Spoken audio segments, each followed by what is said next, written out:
It's pretty clear at this point that Civ 7 is a deeply flawed game. Sure, it has its fans and its critics, but in any case, there remains much room for improvement. In previous videos, I explored ways to improve commanders and the migrant unit. Today, I want to look at the cultural legacy path, its win condition, and the role of scouts and explorers. Remember, as I do so, that when I imagine improvements to certain aspects of the game, it is within the context of what currently exists. Although I'm not a fan of crises, ages, or Civ switching, all of my ideas are shaped within keeping those core mechanics intact.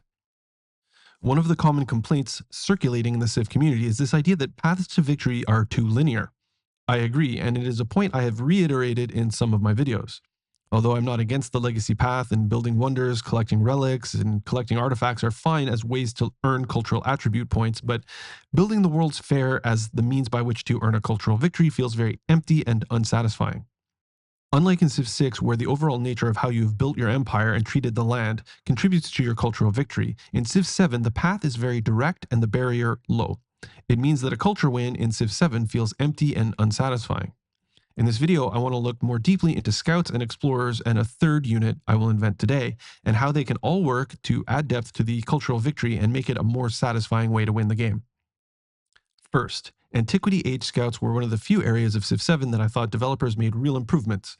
Goody huts have been a mainstay of the Civ series, and since they removed the potential for hostile warriors to be inside, they are always useful. Any seasoned Civ player knows the value of early scouting. The search command that developers added is actually a nice touch.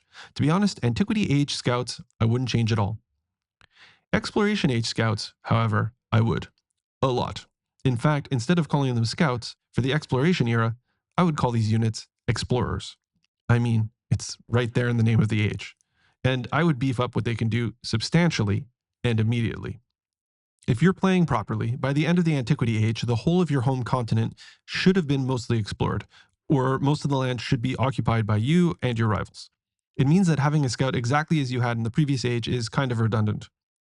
Explorers, available from turn 1 of the Exploration Age, could be a hybrid land and naval unit that is neither as strong on land as a Tier 1 combat unit of any class, nor as strong on water as the COG, but they should come combat ready in both cases. I like the idea of them having their own abilities and their own unique promotion tree. For example, they could be allowed to enter ocean tiles from turn 1 but take heavy damage while earning experience. With enough trips into the ocean, maybe they can earn a promotion allowing them to enter ocean tiles before the discovery of cartography, or earn a bonus toward researching naval techs. Perhaps they could act as escorts for early settlers to get out to those treasure islands, whereby settlers piggyback upon the explorer's movement when being escorted. This could incentivize players satisfied with their position on their home continent to venture out toward the distant lands as soon as possible, with the aim of grabbing a foothold in the distant lands more quickly. In fact, what could be interesting is that by the Exploration Age, when confronted with independent powers, once having subdued them, instead of dispersing them, they could establish a settlement on their lands. Players who establish a settlement there can make the settlement part of their colonial empire, renaming the settlement according to whichever civ they are playing as, and earn a military or expansionist attribute, or some other bonus. Alternatively, players could choose to treat the independent power with more curiosity and keep the settlement name as it is, and collect some kind of cultural treasure like a legend or a map that becomes part of the player's traditions and that will be useful later when the game reaches the modern age. This alone would already give the Explorer unit more to do and be more useful than the current Scout unit of the Exploration Age, which needs to wait until cartography for it to start being of any real use, and when naval units are doing most of the exploration anyway. For the modern age, now even I'm going to say that my idea is a little bit cuckoo, but hear me out. My aim is to offer a victory condition that feels like a meaningful alternative to crossing a barrier of collecting artifacts and then simply building another wonder. So the civilian unit known as scouts and then explorers for the modern age would become scholars, or call them whatever you want: archaeologists, anthropologists, antiquarians. In fact, although I have not purchased any of the DLC, I believe that the British have a unique explorer unit already called the antiquarian, but it doesn't matter. For the case of this exercise, let's call them scholars. Right now, collecting artifacts is nothing more than a race sending out your explorers on the map to tiles marked as suitable dig sites. What I'd prefer to see is something that is more methodical and that employs real diplomacy. The cultural legacy path is the one that should most reward savvy diplomacy and peaceful play. It should be the domain of players who have built smaller, well-connected empires. Therefore, scholars should not be allowed to enter territory controlled by empires with whom they are at war. Aggressive civilizations should be cut off from this victory path until they can repair relations. In fact, just allowing scholars to enter and learn at rival educational institutions should cost influence to set up. There should be a real cost to pursuing this victory condition. Without sacrifice, nothing is really meaningful. Once a rival civilization has allowed your scholars to enter their territory, scholars can proceed to visible dig sites, as per usual, and collect cultural attribute points. This would be the scenario for players looking to add cultural attribute points but not pursuing the cultural win.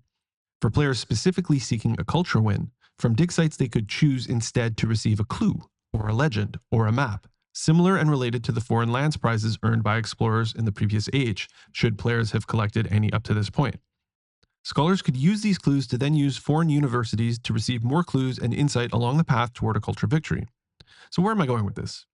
I envision a scenario where players aggressively pursuing a culture victory use all of these clues to make a legendary, paradigm-altering discovery. Each game could have a single great discovery attached to it that is different every game, begins as a mystery, and whichever civilization gets there first, if at all, wins the game. Just for fun, let me throw out a few examples for consideration. Players could discover the Holy Grail, the Ark of the Covenant, the Missing Link, AGI, the Tomb of the Great Pharaoh, the Lost City of Troy, Atlantis, solving Fermi's paradox, abiogenesis, the Voynich manuscript, the fate of the lost tribes, the origin of consciousness, the discovery of a lost civilization, or the discovery of aliens. This is just a start, but I'm sure that minds more astute than mine could drum up 100 more. Either way, there would always be only one great discovery available to all players and would force players to use clues to solve the puzzle and make the discovery. For example, players could use influence to share clues obtained by rivals at a significant cost. Certain clues might suggest visiting the university in a particular rival's city to obtain a clue of vital importance. Of course, you'd need to be peaceful and gain permission. Certain clues might send players on wild goose chases, or players could disseminate false information to their rivals hoping to steer them on the wrong path. You could thwart the entry of player scholars visiting your universities and thereby affect diplomatic relations. All of this could be done to secure a number of clues that point you in the direction of the answer players seek. In the simplest scenario, imagine players have collected enough clues that they know they are searching for the Holy Grail. They could know this as early as the age of exploration, depending on how they played their game. Perhaps a prophecy from an independent power revealed a single thread of the legend of the one true prophet, the Messiah, uniting the civilizations of the distant lands and the promise of eternal salvation. Perhaps a second clue told the story of their sacrifice and the cup that caught their blood at their crucifixion that was said to offer whoever drinks from it eternal life. Perhaps a clue obtained during the modern age revealed that the prophet hailed from the lands of the ancient Mississippians. Who knows? Perhaps another clue revealed that the crucifixion occurred near the city of Appalachia. Players might think that they need to dig there and could set up their own dig sites nearby, rushing to be the first to make the discovery. In fact, the idea of setting up dig sites that reveal no artifacts or scholar units possessing an ability similar to the Antiquity Age Scout's search command could be a nice touch when using the scholar unit as opposed to simply having a lens simultaneously revealing all of the available dig sites and then just sending your unit there. Make players search for those sites. Let it be a real quest. Anyway, maybe a scholar working in the Mexican capital learns that although the prophet was crucified near the ancient city of Appalachia, the Holy Grail was transported from Appalachia by a wise man who vowed to keep it safe and hid it in an ancient Mississippian temple. Scholars have been digging in the wrong place. Another scholar working at a university in Nepal could then reveal another piece of the puzzle. Before they were Nepalese, the Majapahit and the Hawaiians had a great war, and the Majapahit conquered many of the cities of the once great Mississippians, including the ancient Mississippian city of Choctaw, in whose ancient temple, now buried underground, housed the Holy Grail. But modern maps leave no trace of a city named Choctaw. It's only after another scholar reveals that once Choctaw was captured, it was renamed by the Majapahit into the city of Jambi, which is part of the Nepalese Empire today. Scholars scurry to the city knowing that they are close. Meanwhile, in the homelands, America and the Siamese have started another war, each looking to gain military supremacy. The Qing are forging their own path, looking to the stars. But you continue your search for the Holy Grail. Having good relations with the Siamese, their scholars reveal that during their own exploration age military campaigns, they learned about how the Majapahit built their Meru over the site of the old Mississippian temple. Because it is ageless, the Meru still stands in the city's Indonesian quarter to this day. Your scholars now know exactly where to dig. And after much investigation, careful and strategic diplomacy, requiring multiple espionage missions to secure the funding necessary to set up the archaeological expedition, especially after being drained of resources when Prussia, attempting to thwart your cultural victory, made a military advance into your territory, leading to a quick reallocation of resources in order to mount a defense. Even after all of that, your scholars were able to find the exact resting spot of the lost Holy Grail, dig it out of the ground, and reveal the ancient prophecy from that independent power in the exploration age to be true. You and your people now have eternal life. That is just one scenario. Honestly, there could be so many more if people are willing to get creative. It could even be as simple as every clue being nothing more than a piece of a map leading to the lost city of Atlantis, or each clue simply adds a detail to the map or makes it less foggy. It doesn't have to get overly complicated for it to immediately be an improvement. Maybe the way the puzzle unfolds relates to the game's difficulty. I alone could probably come up with 1,000 ideas, and I wonder what more minds, better minds, ones that are less weighed down with years of heavy drinking, could come up with.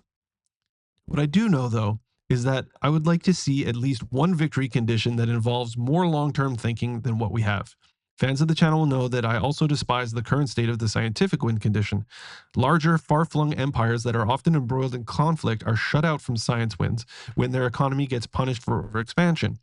But looking through history in the nations that have explored space, America, Russia, China, for example, they tend to be large, far flung empires that are perpetually embroiled in conflict.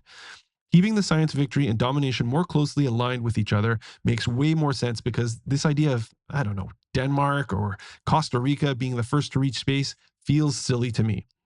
As it stands, from the games of Civ 7 that I've played, I've won a culture victory a couple of times, and with relative ease at that.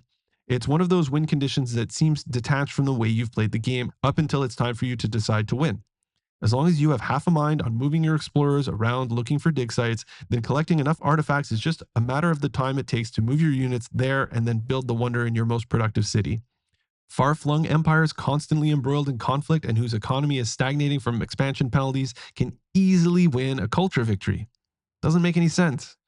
There's very little thinking or strategy involved, and it would be nice to see a turn based strategy game lean in even just a little into asking its players to strategize. Obviously, if you think Civ 7 is perfect just the way it is, then maybe this video isn't for you. If you need to comment and tell me how I'm wrong, all I ask is that you keep your comments civil. But for everyone else out there that might be watching, what do you think? Do you have your own crazy idea about how to change up the cultural victory condition or any victory condition to make it more interesting and involve more strategy? Are there ways to build on my legendary discovery idea? What other legendary or great discoveries could the game include? What other kinds of puzzles could there be to solve? Let me know in the comments and do that thing where you like and subscribe. And remember, if great ideas aren't coming from the developers, then they need to come from the community. Not all of our ideas will be great or ever find their way into the game, but competing ideas help us focus in on those that are the worthy ones. I can't apologize for my ideas or being a fool. Mark Twain once said, "The man with a new idea is a fool until the idea succeeds." Thanks for watching and for your support. And remember to keep playing and making your own civilization stories, your own amazing path through history. And I'll see you next time.